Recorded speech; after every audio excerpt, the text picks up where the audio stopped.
So when you perceive a tree, are you the tree? When you perceive the tree,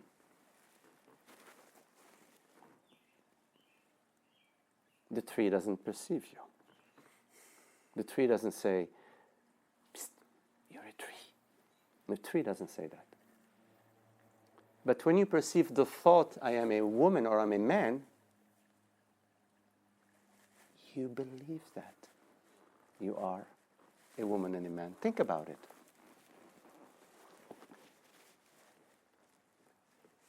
Think about it.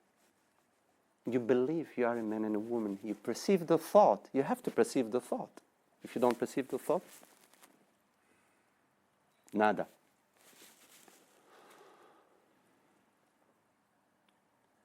So a thought is perceived and is not perceiving. A thought is perceived and is not perceiving.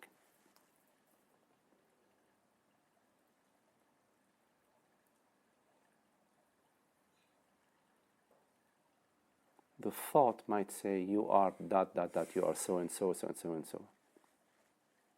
Don't buy it. Such a simple thing to do. If you don't buy it,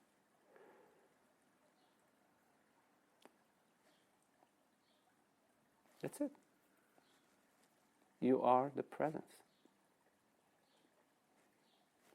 that perceives the thought, that hears this bird, that hears this voice. You are the presence that's hearing this voice right now, that's experiencing this experience right now. Not a man or a woman.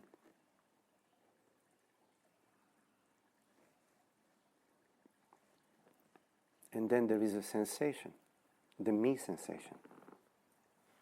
Now, don't mess with that one. Okay, I'm willing to let go of the thought thing, that you just, wrapped about. But the me feeling, no. Don't mess with that one.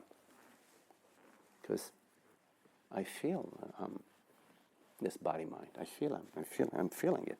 I'm feeling me. I feel I am me here sitting in this chair. Don't mess with that one. Well, why not? We're not messing with it. Let's look at it. We're okay with that. Okay, so you feel you're me. You're whatever. Put it your own words. I'm putting it in my words. You translate it into your own language. I feel I'm this body. How about that? So this feeling, sometimes I use the word sensation. Doesn't matter. Choose your word. This sensation, this feeling, this bodily sensation, right, is perceived. Because if you don't perceive that your knee is hurting you, for example, your knee wouldn't be hurting you. There wouldn't be if you don't feel your toothache, and you're talking about a toothache, we're wondering what's wrong with you. You're talking about a toothache, but you don't feel it. See, if you're feeling a toothache, there is a you there is something that's perceiving this sensation. There is something that is perceiving the sensation, which is that very something. I use the term something. We'll clear that out later. That very presence is probably a better term to use, that is hearing these words right now. That very presence that hears these words right now also is that same presence that perceives the sensation of I am this person, I am this man, I am this body. Because that sensation has to be perceived in order to be recorded on the screen, in order to arise on the screen as an experience. So I'm perceiving the sensation. So there is a sensation that says, I am this body. A sensation. I'm not talking about the thought. The sensation. It's a feeling, bodily thing, And there is the perception of that. So you could be on top of the Grand Canyon, perceiving this beautiful vista with the sun tingling and shining, glittering over all of the vast vista. Are you the Grand Canyon? What if you turn around and with a magic wing, I take you to New York City. Now you're in New York City with the Concorde, or no more Concords, but the magic stick. You're in New York City. What happened to the Grand Canyon? Which one are you, New York City or the Grand Canyon? So like we talked about, a thought is perceived, and whatever perceives the thought is neither a man nor a woman. Whatever perceives a sensation, a feeling, a bodily experience is neither a man nor a woman, neither is not defined by whatever it is perceiving.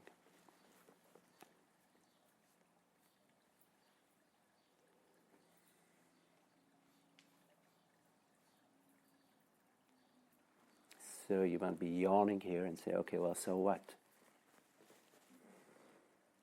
The so what is that whatever is here right now is the presence. You are the presence that is not defined by whatever arises on the screen. The screen is not defined by whatever arises on it. Living from the heart is connecting with the screen. In other words, it's the relaxation of the fascination with the events that are arising on the screen and resting as the screen. There is no effort that's needed to rest in the screen, to rest as the screen, because you are that. You, meaning you, what you truly are, presence, this aware presence, already are the aware presence. You already are that.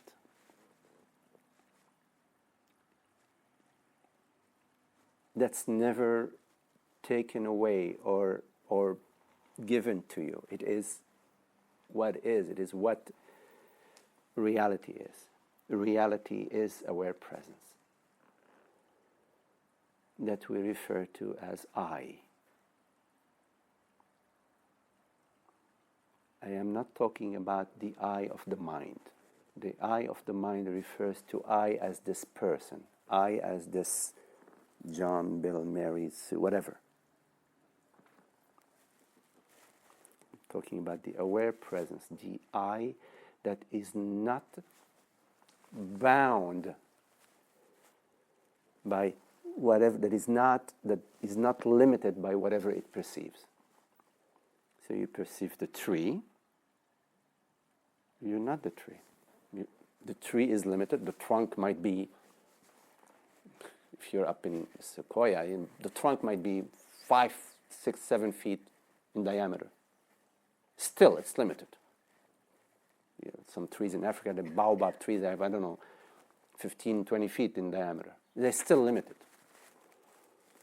Yeah. Whatever you perceive, sensation, is limited. But you, the aware presence that perceives whatever it perceives, is freedom itself. Is limitless. So the aware presence that you are right here, right now, listening to these words, is a limitless presence. It's a borderless, limitless presence.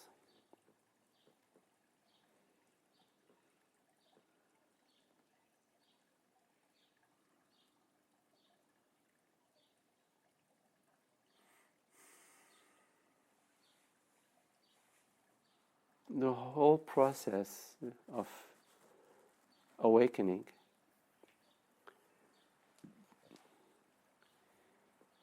is the settling of that understanding, both at the mind level and at the experiential level.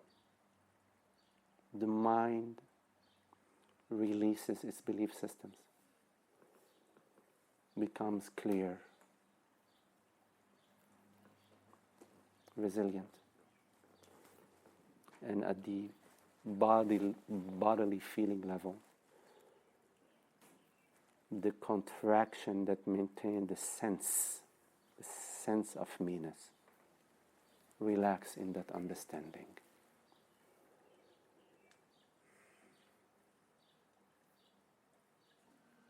This is why the sages say, you already are the Buddha. That's in the Buddhist terminology. Or they say you already are that, or you already are the freedom, you already are the joy, the happiness, whatever terms are used. Yeah, I'm sure you are all very well read in the scriptures, various scriptures, whichever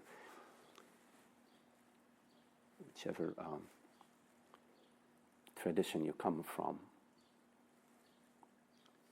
So the sages say you already are that.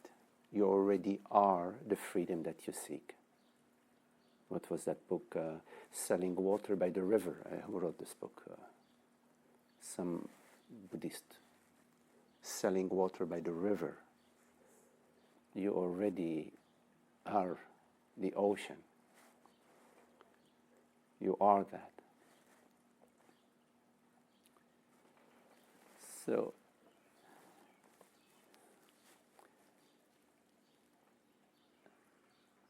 I don't talk to anybody about any practices. Because there is no need for you to practice what you already are. We just have a conversation. We have a conversation as friends to clarify and to share and to explore what seemingly is in the way of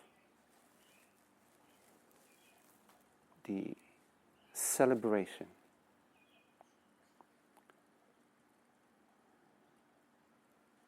of what we are. Because it is a celebration. When the separate self-impression isn't present,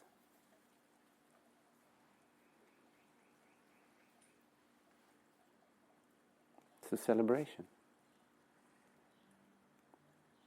For most of us, even when the separate self-impression isn't present, it's as if there is a shadow lurking in the background.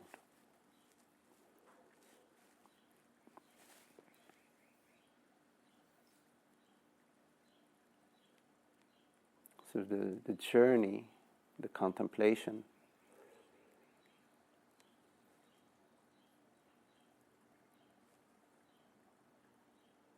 and the path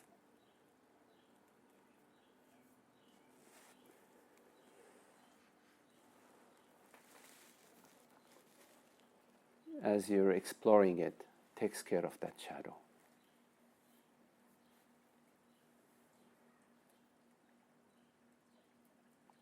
Because you first go from